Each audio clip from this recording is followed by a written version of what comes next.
Nobody could understand what he was saying. At least the devotees had no idea what he was saying. So after the talk finished, the devotees asked Srila Prabhupada, Prabhupada, how was it? How was that talk? And Prabhupada said it was very amazing, it was the best. And then the devotees said that actually Srila Prabhupada, we couldn't understand anything because the language he was using was so high, we couldn't understand anything. And Prabhupada said, yes, even I did not understand anything. He was speaking to all of these persons. So he was a very special person. Our movement has these varieties, you know. It's a whole mixed bag. So many different personalities came, and just by offering themselves to Krishna, they become so glorious and so distinct in their glory, you know, so unique. Anyway, I was asked to speak about the Bhagavad Gita, and I'm sorry, I didn't really prepare anything. I didn't really think of anything because today was like a little funny day. I woke up really early for some reason. I don't know why. I woke up at 1:30 and my eyes just opened. And then we did Mangal Aarti, which was very nice. And then we did such a bizarre kirtan, right, today? we went in the Stanhope Village. Have you guys been there? It's a shopping center. And we went to this shopping center. And right in the middle of the shopping center, there was a Diwali program now. So early. And we sat there and did kirtan. Some of you were there. One side there's McDonald's. The other side there's some Mexican Porto, yeah. Portuguese. Yeah, Portuguese joint. You know? And in front there's a soon to open lassi wala. You know? We're sitting in the middle, chanting Hare Krishna. It really goes to show how there's no time, place or circumstance. It's really amazing. This Hare Krishna Maha Mantra, it's not dependent on anything external. After that kirtan, we went to the city, and I went with a few devotees, and we sat in the city, in the street, in Pitt Street, is that right? Pitt Street, busy street. We did kirtan there, and then I only came back at 4, and then I just went to sleep. Then I woke up and we came here. So now we're going to speak about Bhagavad Gita. Jai. Yeah. Also on last Thursday we did this Govindas. Has anyone been there in the city? Govinda's kirtan, and it was they have a room full of lounges, like recliners. So the whole room is full of recliners, and then there's like a little stage. Apparently that's where Radha Gopinath used to be many years ago. Yeah, and so we went on that stage, and we had a bunch of people that were reclined, right, sitting and watching our kirtan. And initially I was thinking like, what is this, you know? This is not kirtan, it's like some cinema, I'm the show that you watch, you know? But after a few minutes, the Hare Krishna Maha Mantra like cuts through things, you know, and then everything dissolves, doesn't matter where you are. I was just in Adelaide recently, and we did a kirtan. Some Hindu society called us, okay? They called us to do kirtan. And I said, okay. So we went with 3 devotees. And there was a stage. We were on the stage. And the people were all sitting on tables, eating. So that was really bizarre also. So I was like their entertainment while they eat. Right? Which I didn't really like. Because Sankirtan, and that's why I was making you feel a little uncomfortable, please don't mind me, is a combined effort. It only works when everyone chants loudly. When everyone chants loudly, then the sound vibration, it attracts Krishna's attention. You know, that's why it's not some show. It's not that the leader comes and sings, the mridanga plays some fancy beats. It's an appeal to Krishna. We're actually calling out to Krishna. So we're sitting there in this place where people are eating, and after a few minutes, same thing. A few minutes, the Hare Krishna Maha Mantra just pierces through. People actually stopped eating. It was quite amazing. They were like, you know, like first their legs were tapping, then their heads are swaying. And if your heads are swaying and your legs are tapping, it's not very ideal to eat. You know, another story. Sorry, I'm going off on so many tangents right now, but anyway, they're coming. My Guru Maharaj, His Holiness Jayapataka Swami, he was in Melbourne many years back, and when he eats, someone does Kirtan. Okay? And so I was sitting in the Kirtan, someone was doing Kirtan, and he was in the other room. And the devotee kept coming out and kept saying, please reduce the volume, reduce the tempo, slow down, slow down. And so we slowed down a little. And then again that same devotee came out and said, please reduce the tempo, reduce the volume, slow down, slow down. And at this point I started getting a little frustrated, We were really slow. He slowed us down more. He came like 4 or 5 times. Finally by the end of it we were doing like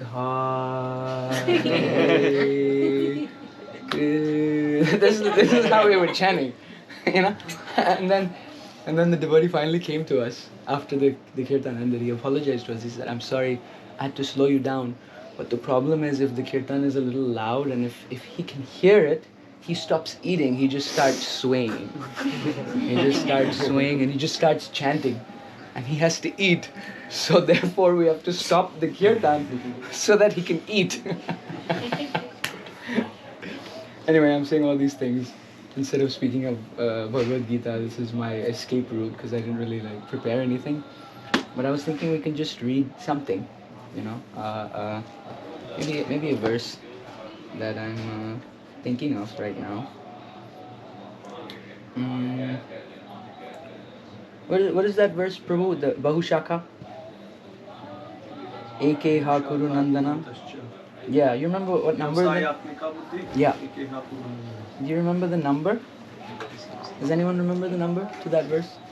Vyavasayatmika buddhi. Anyone by any chance? No? Alright, Google to the rescue.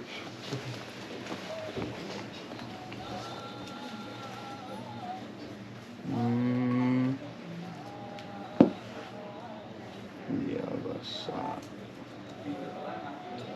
2.41. 241? Google. Yes. He's Google Acharya, He's really good. When you're in trouble, you call out to him. Nowadays they have AI, which is a little scary. You don't even need Google anymore. You just ask your phone. Sorry, just 1 second, yeah? Maybe we can reduce the volume a little bit.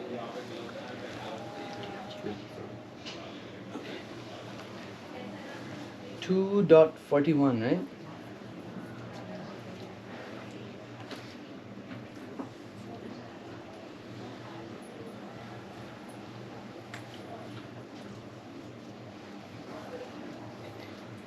Okay, I'm just picking a random verse. I don't know what you guys read last.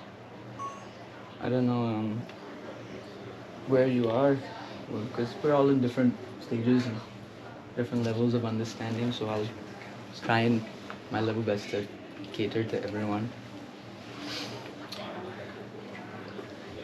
Okay, I'm gonna chant a verse. Maybe you can repeat after me. Om Namo Bhagavate Vasudevaya. Om Namo Bhagavate Vasudevaya. Om Namo Bhagavate Vasudevaya. Om Namo Bhagavate Vasudevaya. Om Namo Bhagavate Vasudevaya.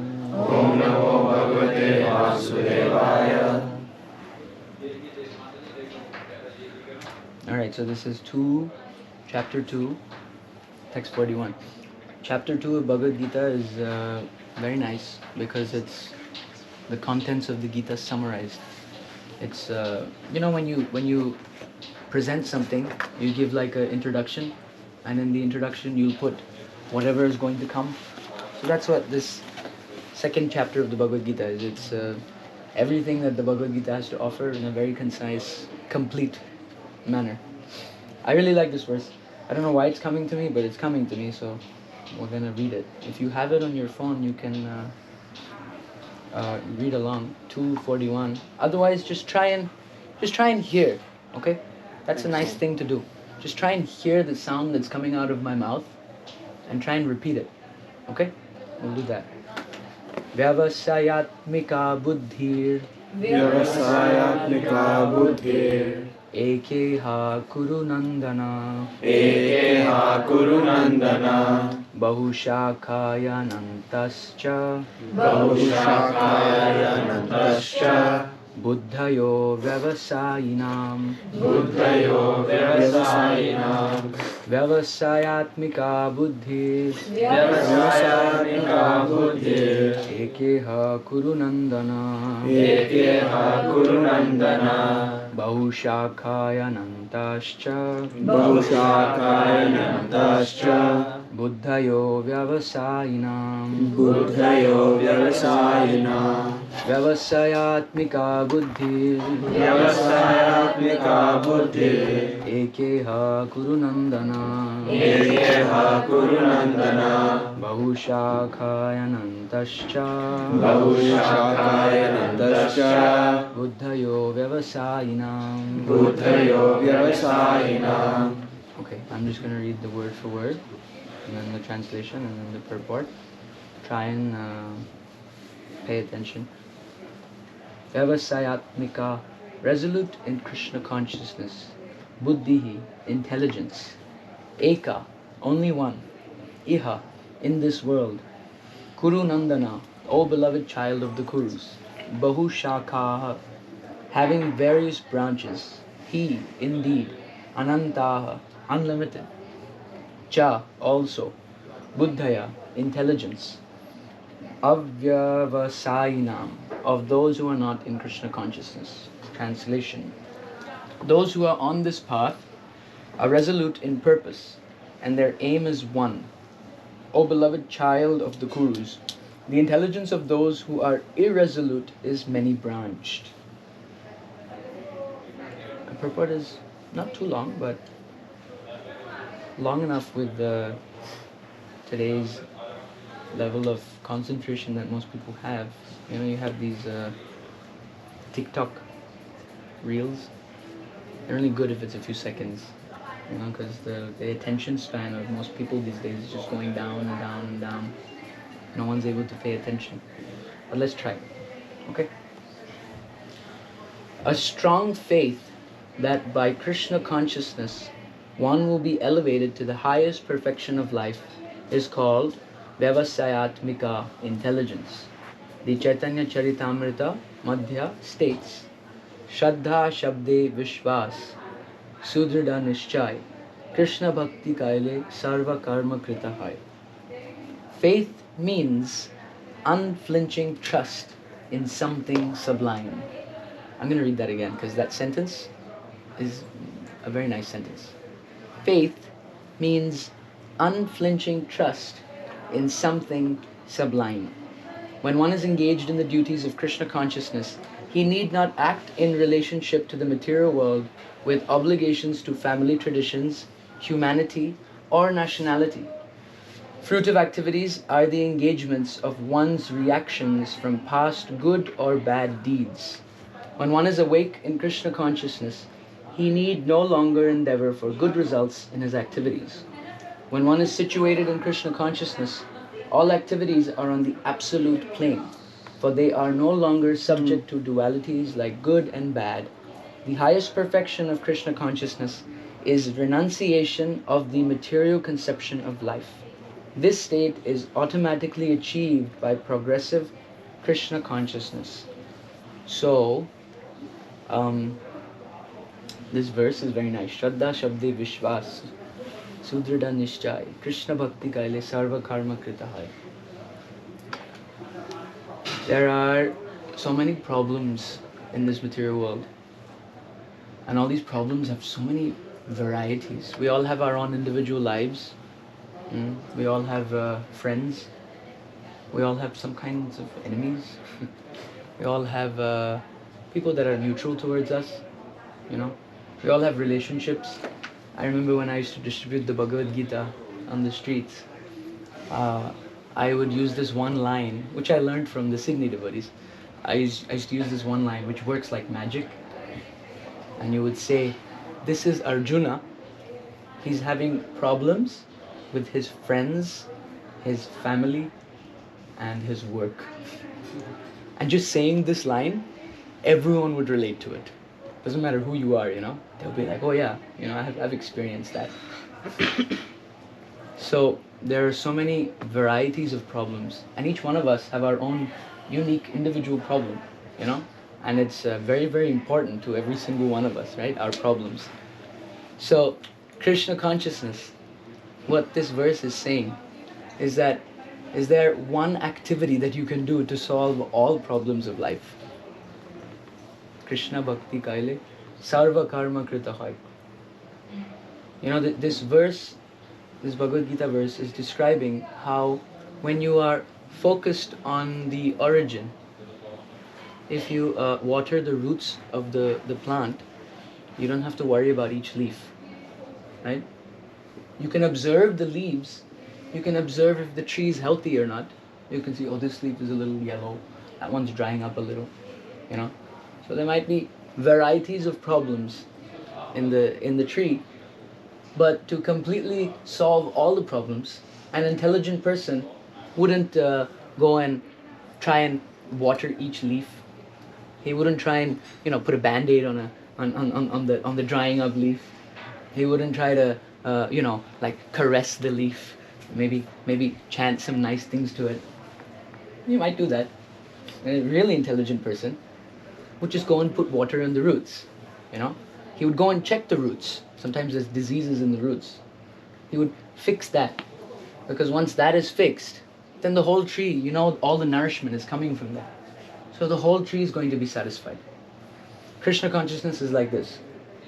It's going to the source of everything. The source of all problems and all solutions are Krishna. So if you go to the source, and if you satisfy the source, then you'll find that everything starts to fall into place. We have many concepts in life. We have many walls that we build, you know.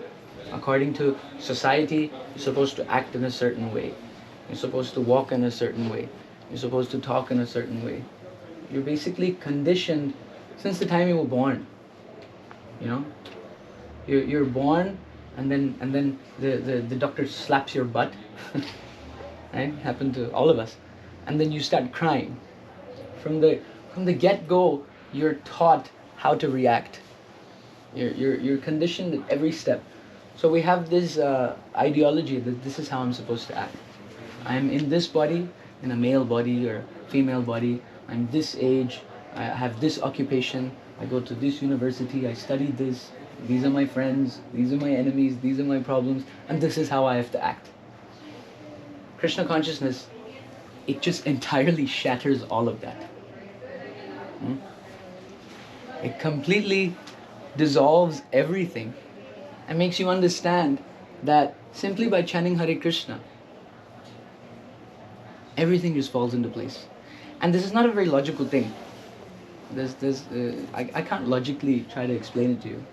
It makes no sense. The more and more I do it, I understand that this makes no sense. It just somehow falls into place like magic.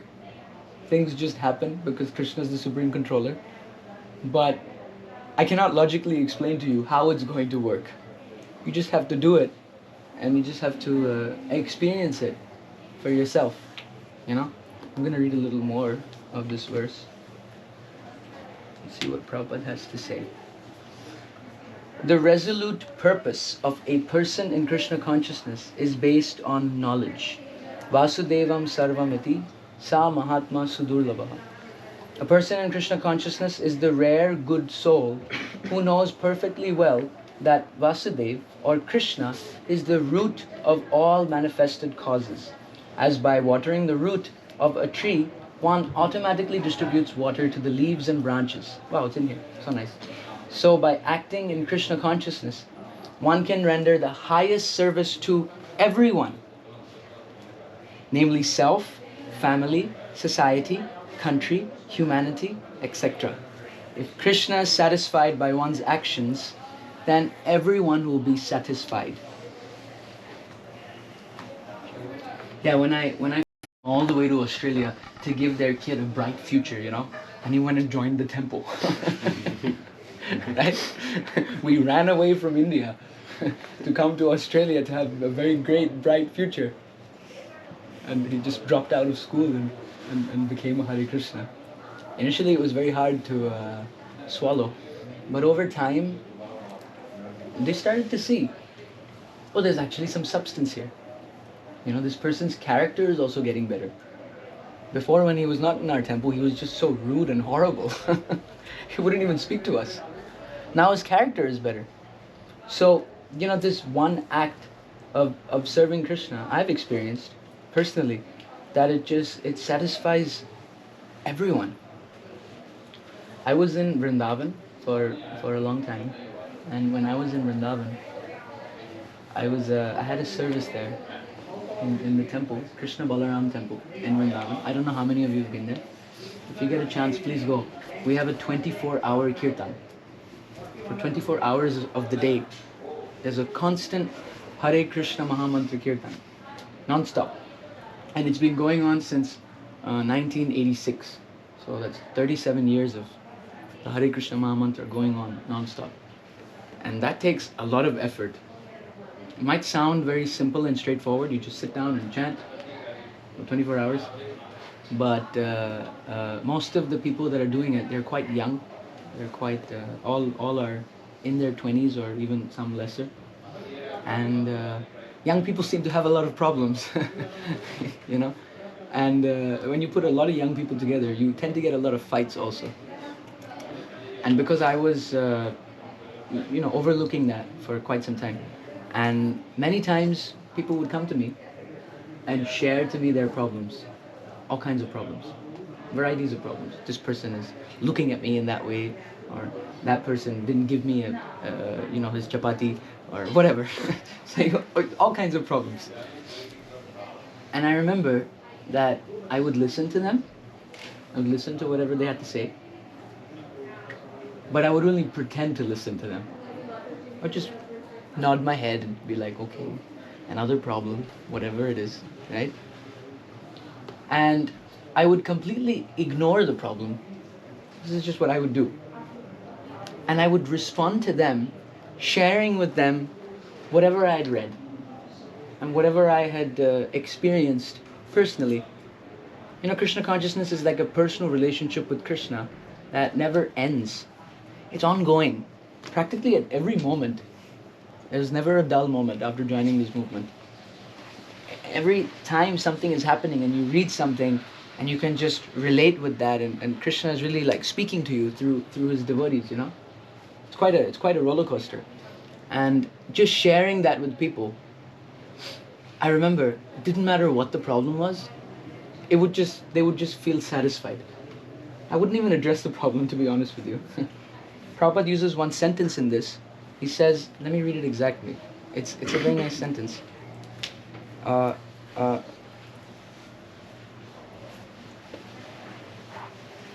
Renunciation of the material conception of life. The highest perfection of Krishna consciousness is renunciation of the material conception of life.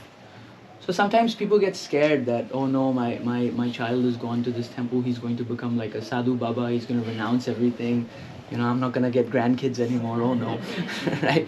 It's like a fear in their heart. But it's not exactly that. What Prabhupada is saying here is renunciation of the material conception of life. We still live our lives quite full, actually. Like now if you see in our movement, most are family men. Most are working men. Most are part of society.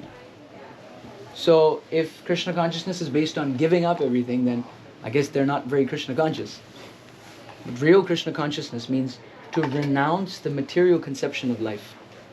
To understand that I'm just acting out of duty, maintaining my family, giving my kids an opportunity to be Krishna conscious, whatever it may be. But in reality, I have nothing to do with any of this. In reality, this is just my external duty which I will dutifully perform. Internally, I understand that I am a servant of Krishna. And everything that's been placed in front of me is just my service to Krishna.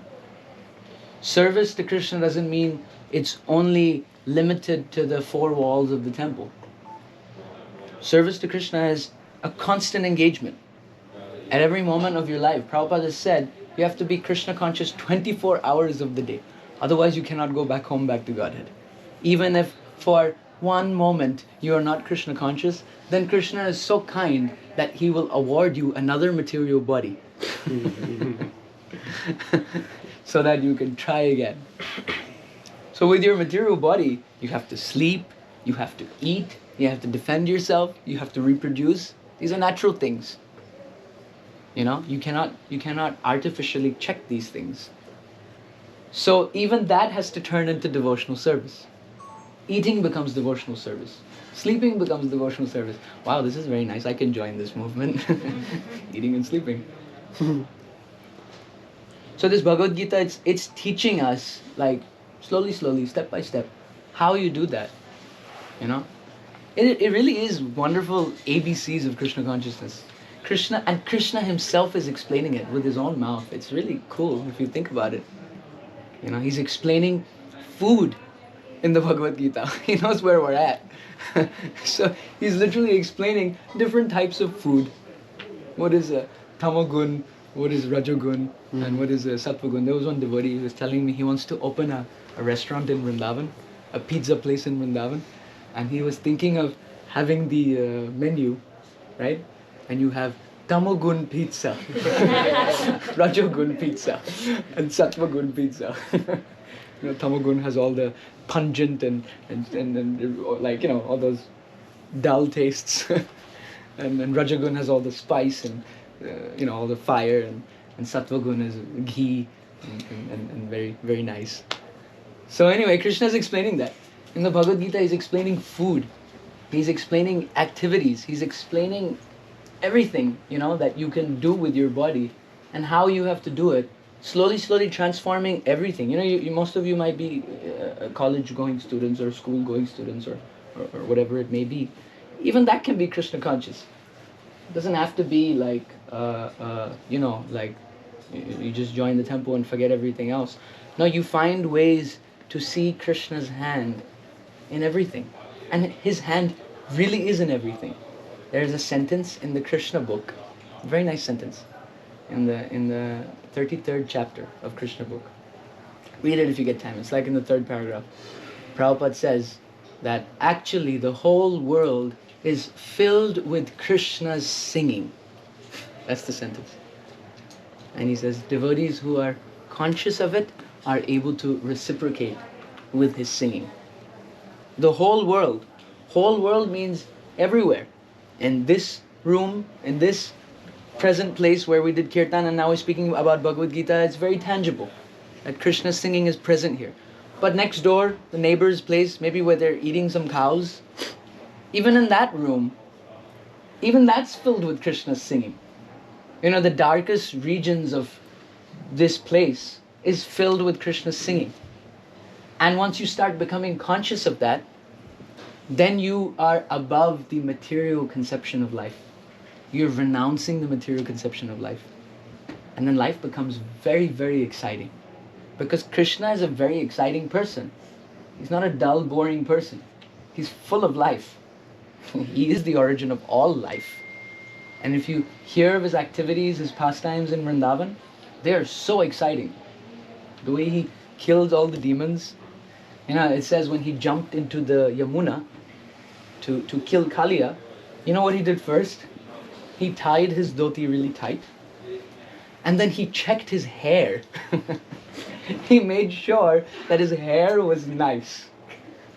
So that when he's flying into the Yamuna, he should look nice. You know, this is someone who's very exciting. He checked his hair, slapped his arms, and jumped into the Yamuna. After jumping into the Yamuna, you know what he did? He didn't attack, he didn't do anything. He started splashing the water like a little boy. And this is the Yamuna, which is so full of poison that when birds simply fly over the Yamuna, they're falling and dying. That's how poisonous Yamuna became. If you want to see Yamuna like that, actually you can go to Vrindavan right now. Unfortunately, due to this age of Kali, you know, it's become so polluted. It's very sad to see. It's very sad to see. I bathed there in the month of Magh last year. It's one of the vratas. It's one of the things you can do. In the month of Magh, you're supposed to bathe in a holy river. So I bathed there every day in the month of Magh, and you get a lot of benefit. And you know what I got? I got hepatitis A. And then I became yellow with jaundice. But it was amazing. It was really amazing because I had so much. It was a really good time. I realized so many things, That hepatitis A looked like a curse. Actually, it was a blessing. Actually, it was a real blessing. And those kirtans when I was completely yellow jaundice in the temple room, they were something I'm never gonna forget. If I could go back in time, I would definitely bathe in the Yamuna again. But after that year, I never did it again. That was that. So the Yamuna was poisonous. So poisonous that birds would fly over and just die immediately, coming in contact with the fumes. Krishna jumps into this part of the Yamuna. He begins to splash the water. And he begins to splash it so expertly that each splash is making a specific sound, a specific note. And he begins to make music. He begins to play specific ragas just by splashing the water in this way and that way. And everyone is so fearful of Kalia. Everyone is so fearful of this demon. Everyone knows who Kalia is, right? Kalia Nag. You must have seen this painting, very nice painting. Krishna's dancing on top of Kalia. And Kalia is thinking, what is this? Some little boy has come here and he's just playing. I'll show him. And he goes and he wraps him with his coils. And Krishna is such an entertainer. It's just his nature. He likes to be an entertainer. If he wanted to, he could have spent like half a minute, half a second, half a moment and just finished Kalia right there. Instead, what he did, he put on a whole dramatic display. First, he pretended to die. Right? He pretended to get squeezed really tight as if he's going to leave his body. And his limbs were becoming loose, although very beautiful. And he pretended like, oh no, now I'm going to die. And all the residents, all the Brajavasis, they were on the banks of Yamuna watching this, feeling so much fear, feeling so disturbed. And there's one place where it says that all of them fainted, okay, seeing this Krishna wrapped in coils, except for the gopis. Because of their intense love for him, they did not faint. And there's one description where Krishna saw that everyone is fainted except for the gopis. So now let me do a rasa dance with them, because everyone else is fainted. And he calls them on the hoods of Kalia, and they all dance on the hoods of Kalia. So simultaneously he's defeating Kalia and sporting with all the gopis. Can you imagine? This is one time he did this in one kalpa. These pastimes are eternal. They happen in cycles. So one time he did like this. But then he dances. And he dances so beautifully that even the demigods and even the Gandharvas, who are supposed to be the best of best dancers, they are shocked, they are amazed, they are stunned. They cannot move their limbs anymore, seeing him dance. And by dancing and dancing and dancing, he made Kalia so tired. Finally, Kalia just surrendered. He went lower and lower and lower, and by the end of it, he was just paying obeisances. And he just said, Krishna, what can I do? Those prayers by Kalia are very nice, actually. When he beats him down, after he beats him down, Kalia speaks. He says to Krishna, which I can really resonate with him, because he says that, my dear Krishna, I am a snake. What can I do? My nature is to spit poison. My nature is to bite. I cannot change my nature, You can do with me as you like, but this is who I am, a snake. This pleased Krishna so much, actually. Krishna could have killed him. He could have completely destroyed him in a few moments, but this surrender onto the supreme exciting personality is a wonderful thing. It's a very nice thing. It's a roller coaster of joy and pain and happiness and transcendental suffering, and it's what we're looking for in life. We're looking for it in our relationships in this material world, but the relationships of this material world will time and time again just disappoint you. Go and try. Go and try it. I guarantee you, you will be disappointed. because we're only meant to be with Krishna. We're only meant to have a relationship with Krishna. And all of our relationships in this world are also supposed to be in relation to our relationship with Krishna. Experience burns brighter than imagination. So please experience it. This is such a beautiful painting. You have all the Ashtasakhis and Radharani and a yellow Krishna.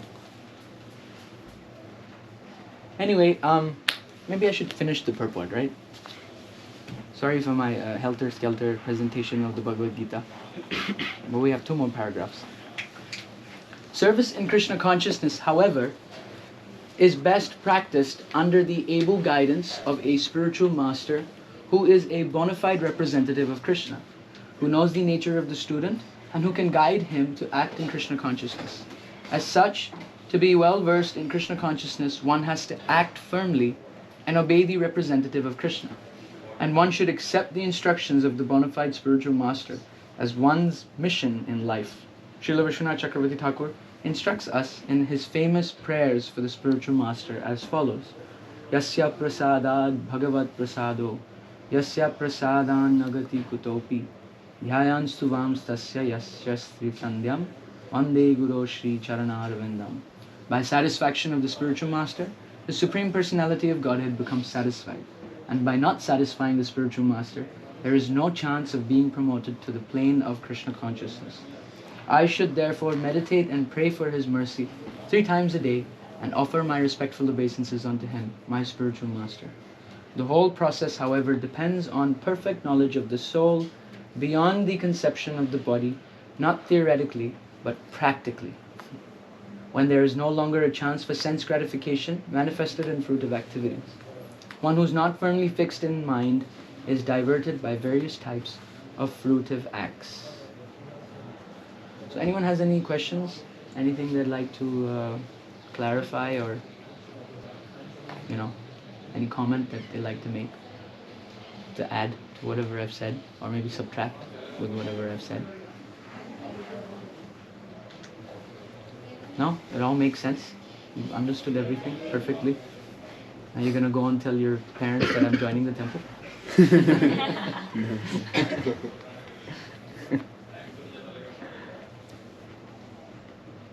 Joy. If there is nothing... I have a question, like what made you find your guru? Like we were just going with the spiritual master part. Yeah, that's the only thing I didn't mention of this purport, right? What made me find my guru? Yeah, like how did you know he was the one?